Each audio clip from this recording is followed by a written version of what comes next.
നമ്മള് തമിഴ്നാട്ടിലെ കാഴ്ചകൾ തുടരുകയാണ്. ഇപ്പൊ തെങ്കാശിയിൽ നിന്ന് തിരുനെൽവേലിയിലേക്കുള്ള ഒരു യാത്രയിലാണ് ഇപ്പൊ ഞാൻ. തെങ്കാശിയിൽ നിന്ന് ഏകദേശം 25ഓളം കിലോമീറ്റർ പിന്നിട്ട് കഴിഞ്ഞിരിക്കുന്നു. ഇപ്പൊ ഏകദേശം ഒരു 10:15 ഞാൻ ഈ ബസ്സിൽ കയറിയതാണ്. TNSTCയുടെ ഒരു നമ്മുടെ ഫാസ്റ്റ് പാസഞ്ചറിന് തുല്യമായിട്ടുള്ള, അവിടെ എക്സ്പ്രസ് എന്നാണ് ഇതിന് പറയുക, ബസ്സിലാണ് ഞാനിപ്പോൾ ഉള്ളത്.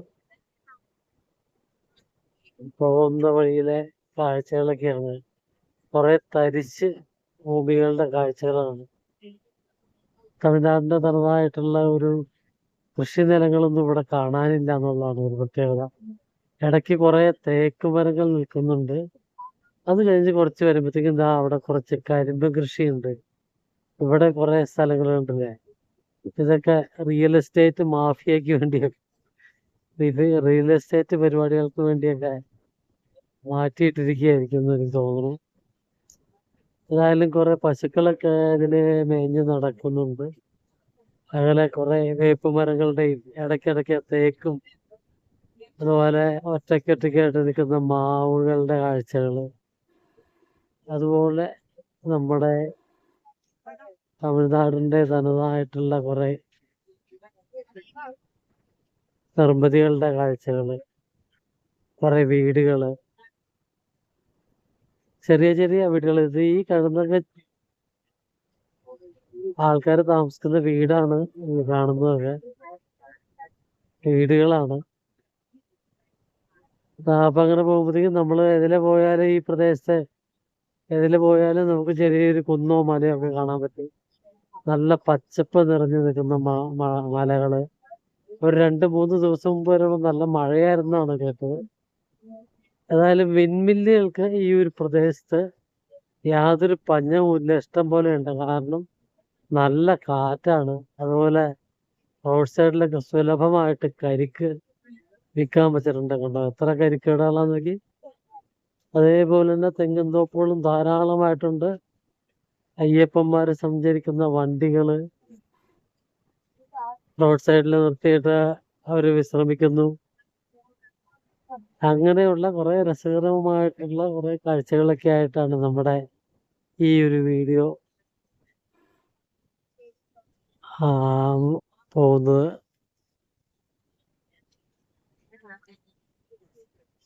അതുപോലെ ഒരു ഹോട്ടല് ആണ്, ഒരു കഫേ.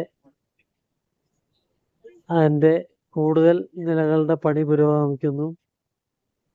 റോഡ് സൈഡില് ഉള്ള കെട്ടിടങ്ങളുടെ എണ്ണം വളരെയധികം വർദ്ധിച്ചു വരികയാണ് തമിഴ്നാട്ടിൽ. നമ്മുടെ കേരളത്തിനെ വെച്ചൊക്കെ നോക്കുകയാണെങ്കിൽ 10 മടങ്ങായിരിക്കുന്നു എന്ന് തന്നെ പറയാം. അതുകൊണ്ട് ഇടയ്ക്കിടയ്ക്ക് മുട്ടിന് ഹോട്ടലുകളോ അല്ലെങ്കിൽ ചെറിയ ബേക്കറികളോ. ഇവിടുത്തെ ബേക്കറി എന്ന് പറഞ്ഞിട്ടുണ്ടെങ്കിൽ ഒരു പ്രത്യേകത എന്ന് വെച്ചാൽ, നമ്മുടെ കേരളം വിട്ടിട്ടുണ്ട് ബേക്കറി. ഞാൻ പറഞ്ഞുകൊണ്ടിരുന്നപ്പോ മലയുടെ മുകളില് എന്തോ ഒരു നിർമ്മിതി, ഒരു വീടോ എന്തോ ഉണ്ട് കേട്ടോ. തോന്നുന്നു കോളേജ് ആവട്ടെയാന്ന് എനിക്ക് തോന്നുന്നത്. ഇവിടുന്നുള്ള ആ ഒരു ഗേറ്റ് ആണെന്ന് തോന്നുന്നു. അല്ല, അതാ കോളേജിലേക്കുള്ള ഗേറ്റാണ്. പക്ഷെ അതിന്റെ മുകളില് എന്തോ എനിക്ക് തോന്നുന്നു ഒരു പക്ഷെ അത് കുടിവെള്ള സംഭരിക്കുന്ന ഏതെങ്കിലും ടാങ്കുകളുടെ വല്ല കാഴ്ചകളായിരിക്കും. അതായത് മലയുടെ ആ പച്ചപ്പ് നിറഞ്ഞ ആ ഒരു കുന്നിന്റെ ഒരു മനോഹരമായിട്ടുള്ള ഒരു കാഴ്ച കേട്ടോ. ഈ റോഡിൽ കൂടെ നമ്മള് കുറെ നേരമായി ഞാനിപ്പോ ഈ വീഡിയോ ഓൺ ചെയ്ത് പിടിച്ചോണ്ടിരിക്കുന്നു. ഇതുപോലെ ഞാൻ ഒരു 10 മാസം മുമ്പ്, അതായത് ജനുവരി ആദ്യ ആഴ്ചകളിൽ ഞാനിതിൽ വരുമ്പോൾ ഈ റോഡൊന്നും നമുക്ക് പ്രവേശനമേ ഉണ്ടായിരുന്നില്ല. കാരണം ഈ റോഡ് ഈ അവസ്ഥയിലായിരുന്നില്ല. ഇപ്പൊ നമുക്ക് കാണാം 4 ലൈൻ റോഡാണ് മുമ്പില് കാണുന്നത്. റോഡ് നമുക്ക് ഈ വണ്ടിയുടെ ഫ്രണ്ടിലൊന്നും ഇരിക്കാൻ പറ്റാത്തതുകൊണ്ട് കാഴ്ചകള് കാണാനായിട്ട് ഭയങ്കര ബുദ്ധിമുട്ടാണ് റോഡിന്റെ മുൻവശത്തെ. അത് സാധാരണ തമിഴ്നാട് ബസ്സുകാരെ സംഭവിക്കില്ല. നമ്മുടെ KSRTC ബസ്സുകാർക്കാണെങ്കിൽ കൃത്യമായിട്ട് അവർ ആ ഫ്രണ്ടിലെ ഒറ്റ സീറ്റിൽ പിടിച്ചിരുത്തി നമുക്ക് സുഖമായിട്ട് ഇത് കാഴ്ചകളിലേക്ക് സുഖമായിട്ട് നമുക്ക് പോകാൻ പറ്റും. പക്ഷെ നമുക്കിതിപ്പോൾ ഒരു സൈഡിലെ സീറ്റിലിരുന്നുകൊണ്ട് ആ സൈഡിലുള്ള സീറ്റ് ഒരു കാഴ്ചകൾ എടുക്കൽ മാത്രമേ ഇപ്പോൾ നമുക്ക് പറ്റുള്ളൂ. കണ്ടോ എന്തോരം യൂസ്ഡ് ബൈക്കുകളാണ് അതൊക്കെ. അതായത് 100 കണക്കിന് യൂസ്ഡ് ബൈക്ക് ഓരോ ഷോറൂമിലും ഇരിക്കുന്നുണ്ട്. കുറേയേറെ യൂസ്ഡ് ബൈക്ക് ഷോറൂമുകൾ നമ്മുടെ ഈ പ്രദേശത്ത്. കഴിഞ്ഞ ദിവസം ഞാൻ പൊള്ളാച്ചി ചെന്നപ്പോഴും കണ്ടിരിക്കുന്നതാ. ഏകദേശം ഒരു 200 മീറ്റർ ഇടയ്ക്ക് ഇതേ കണ്ടില്ലേ, എന്തോരം നോക്കി ഇതൊക്കെ യൂസ്ഡ് 2 വീലർ. അപ്പൊ നമ്മൾ പറയും തമിഴ്നാട്ടില് 2 വീലർ കുറവാണ്. നോക്കി എത്ര സ്ഥലത്ത് ഇപ്പൊ ഏകദേശം ഒരു 100 മീറ്ററിന്റെ ഇടയ്ക്ക് 5ാമത്തെ 6ാമത്തെ തൊട്ടാണ്. അതിന്റെ ഇടയ്ക്ക് തന്നെ പുതിയ ഷോറൂമും ഉണ്ട്, പുതിയ ബൈക്കുകളുടെ ഷോറൂം ഉണ്ട്. അതിന്റെ ഒപ്പം തന്നെ വീണ്ടും യൂസ്ഡ് ബൈക്കുകളുടെ ഷോറൂം ഇതുണ്ട്. അറിവ് മാളിക എന്നോട്ട് പറഞ്ഞൊരു ഒരു കെട്ടിടം അവിടെ തമിഴ്നാട് സർക്കാരിന്റെ എന്തോ സംഭവങ്ങളാണ്.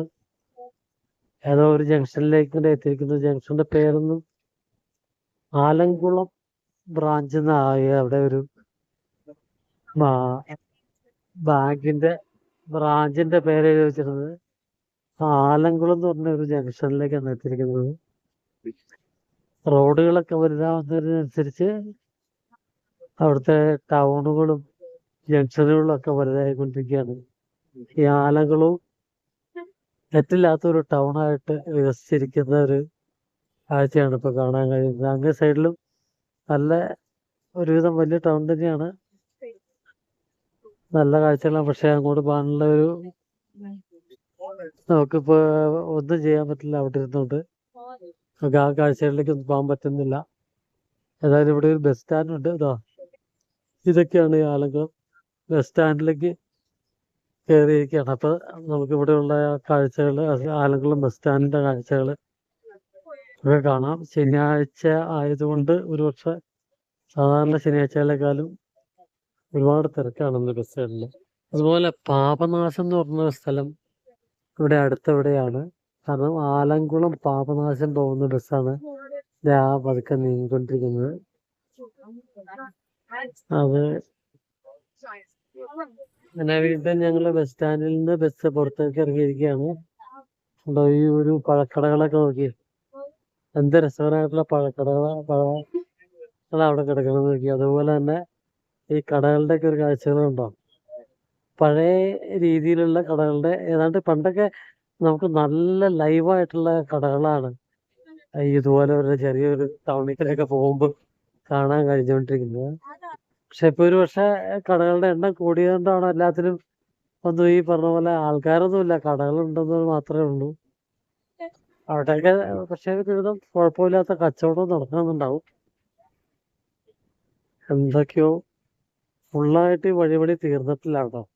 പക്ഷെ എന്നാലും നമ്മുടെ നാട്ടിലൊക്കെ വെച്ച് നോക്കുമ്പോൾ ഒരു 10 മാസങ്ങൾ കൊണ്ട് തന്നെ, ഏകദേശം 10 മാസങ്ങൾക്ക് മുമ്പേ റോഡ് പണിതുകൊണ്ടിരിക്കുകയായിരുന്നു. ഇതിനൊന്നും ബസ് കാര്യമായിട്ട് വിടണ്ടായിരുന്നില്ല. വേറെ ഏതൊക്കെയോ സൈഡിൽ കൂടെ ചുറ്റിയാണ് ബസ് വന്നുകൊണ്ടിരുന്നത്. തിരിച്ചു വരുമ്പോ എങ്ങനെയാന്ന് എനിക്കറിയാൻ പാടില്ല. ഇത് കണ്ടില്ല, അങ്ങനെ സൈഡിൽ എന്തോ കുറെ കാഴ്ചകളൊക്കെ ഉണ്ട്. പക്ഷെ ആ കാഴ്ചകളിലേക്ക് എത്തിയ ഒരു വലിയ മതിലിന്റെ കാഴ്ചയാണ് ഞാൻ കാണുന്നത്. അത് തനതായിട്ടുള്ള ആലങ്കുളം എന്ന് പറയുന്ന തമിഴ്നാട്ടിലെ ചെറിയൊരു ടൗണിലെ ഒരു സാധാരണ ശനിയാഴ്ചത്തെ ദിവസത്തെ ജീവിത കാഴ്ചകളാണ് നമ്മളിപ്പോൾ കാണുന്നത്. അപ്പൊ ആലങ്കുളം അങ്ങനെ പതുക്കെ പുറകോട്ടാവുകയാണ്. ഏകദേശം എനിക്ക് തോന്നുന്നു ഒരു 20ഓളം കിലോമീറ്ററും കൂടെ ഇനി ഇവിടെ നിന്ന് ഉണ്ടാവുമെന്ന് എനിക്ക് തോന്നുന്നു. തിരുനെൽവേലിക്ക് ഇപ്പൊ മണി 11 ആയിട്ടുള്ളൂ. ഇവിടെ ഇതിന്റെ ഇടയ്ക്ക് ചെറിയ നെൽവയലുകളുണ്ട്. അവിടെ നല്ല രീതിയിൽ ഏറ്റവും പുതിയതായിട്ട് ഞാറ് നട്ടിരിക്കുകയാണ്. അവിടെ ഒരു നമ്മുടെ കേരളത്തിലൊക്കെ പണ്ട് സുലഭമായിട്ട് കണ്ടുകൊണ്ടിരുന്ന കാഴ്ചയാണ്, മോട്ടർ അടിച്ച് അതിൽ നിന്ന് വെള്ളം ചാടുന്ന കാഴ്ചയാണ്. പക്ഷെ അവിടെ നമ്മളിപ്പോൾ കണ്ടത് എവിടുന്നോ വെള്ളം കൊണ്ടുവന്ന് ആ ഒരു കിണറ്റിലേക്ക് വീഴിക്കുന്ന ഒരു കാഴ്ചയാണ് നമ്മൾ കണ്ടത്. ഏതെങ്കിലും കനാലിൽ കൂടെ വെള്ളം തിരിച്ചു വിട്ട് അത് മോട്ടർ അടിച്ച് എത്തിക്കുന്നതായിരിക്കും ഈ ഒരു പാടങ്ങളിലെയൊക്കെ കൃഷിക്ക് വേണ്ടി നെൽകൃഷിക്ക് വേണ്ടി ഉപയോഗിക്കുന്നതിന് വേണ്ടിയിട്ടായിരിക്കും. ഈ വെള്ളത്തിന്റെ ഒരു കാര്യത്തിൽ ഇവർ വളരെ നമ്മളെക്കാരും വളരെ ശരിക്കും ഇവരത് കൃത്യമായിട്ട് കൈകാര്യം ചെയ്യുന്നതിന് പഠിച്ചിട്ടുണ്ട്. കാരണം നമ്മളെ സംബന്ധിച്ചിടത്തോളം വെള്ളത്തിന്റെ കാര്യത്തിൽ നമ്മൾ ധാരാളികളാണ് മലയാളികൾ. ചില പ്രദേശത്തുള്ളവര് ചുരുക്കം ചില പ്രദേശത്തുള്ളവരെങ്കിലും അല്ലെങ്കിൽ പോലും മൊത്തത്തില് മലയാളികള് കുടിവെള്ളത്തിന്റെ കാര്യത്തിലും അല്ലാതെ നമുക്ക് വേറെയുള്ള ആവശ്യങ്ങൾക്കുള്ള വെള്ളത്തിന്റെ കാര്യത്തിൽ നമ്മൾ അനുഗ്രഹീതരാണ്. ദൈവം സഹായിച്ച് അങ്ങനെ തന്നെ ആയിരിക്കട്ടെ എപ്പോഴും എന്നുള്ള പ്രാർത്ഥനയാണ്. അപ്പൊ ഇവിടെ ഒരു അമ്പലത്തിലേക്ക് നല്ലൂർ എന്ന് പറഞ്ഞ സ്ഥലത്തേക്ക് തിരിയുന്ന ഒരു വഴിയാണ്. ഇവിടെ ഏതോ ശിവന്റെ അമ്പലമാണെന്ന് എനിക്ക് തോന്നുന്നു. അങ്ങോട്ടുള്ള ഒരു വഴിയും കൂടിയാണത്. കുറെ പുളിമരങ്ങളാണ്. ഇത് ശരിക്കും പുളിന്തോട്ടമാട്ടോ. പുളിന്തോട്ടമാണ്. ഈ സൈഡിലൊക്കെ പുതിയ രീതിയിലുള്ള റോഡൊക്കെ വന്നതോടുകൂടി പുളിയുടെ തോട്ടങ്ങളിലേക്ക് മാറിയിരിക്കുന്നത്. പുളിയുടെ അല്ലെങ്കിലൊക്കെ റോഡ് സൈഡിലൊക്കെ ഇഷ്ടംപോലെ കണ്ടോണ്ടിരുന്നു. എന്നാലും പുളിത്തോട്ടങ്ങൾ ഇവിടെ ഉണ്ടായിരുന്നിരിക്കും ഒരു പക്ഷെ ആ സമയത്ത്. പക്ഷെ അതായി തിരിച്ചിട്ടിരിക്കുന്ന ഈ കണ്ടോ ഈ ഒരു ഇതൊക്കെ വെച്ച് തിരിച്ചിട്ടിരിക്കുന്ന സ്ഥലങ്ങളൊക്കെ മെയിനായിട്ട് ഇതിനു വേണ്ടി തന്നെയാണ്. റിയൽ എസ്റ്റേറ്റ് കാര്യങ്ങൾക്ക് വേണ്ടി തന്നെയാണ്. പിന്നെ നമ്മള് ഒരുപക്ഷെ കേരളത്തിലൊന്നും ഇതുവരെ കണ്ടിട്ടില്ലാത്ത സസ്യജാലങ്ങളുടെ ഒരു വൈവിധ്യം ഈ ഒരു പ്രത്യേകിച്ചും ഇവിടെ കുടപ്പനകളുണ്ട്. നമ്മുടെ നാട്ടിലെ കാഴ്ചകൾക്ക് അപ്പുറം കുറെ സസ്യജാലങ്ങളുണ്ട്. ഇതുപോലെ തരിശായിട്ട് കിടക്കുന്ന ഭൂമികളിൽ നമ്മൾ ഇതുവരെ കണ്ടിട്ടില്ലാത്ത തരത്തിലുള്ള ഒരു സസ്യജാലങ്ങളുടെ ഒരു വളരെ വൈവിധ്യകരമായിട്ടുള്ള ഒരു കാഴ്ചകളുണ്ട്. അതും നല്ല രസമാണ് അത് ഇങ്ങനെ കണ്ടുകൊണ്ടിരിക്കാൻ. അപ്പൊ കുറെ നേരമായി ഞാനിപ്പോ ഏകദേശം 8 മിനിറ്റോളം ആയെന്ന് തോന്നുന്നു ഈ ഒരു വീഡിയോ തുടങ്ങിയിട്ട്. അപ്പൊ നമുക്ക് വേറെ ഒരു കുറച്ച് ബാക്കിയുള്ള തുടർക്കാഴ്ചകളുമായിട്ട് അടുത്ത ദിവസം കാണാം. അപ്പൊ ഗുഡ് ബൈ.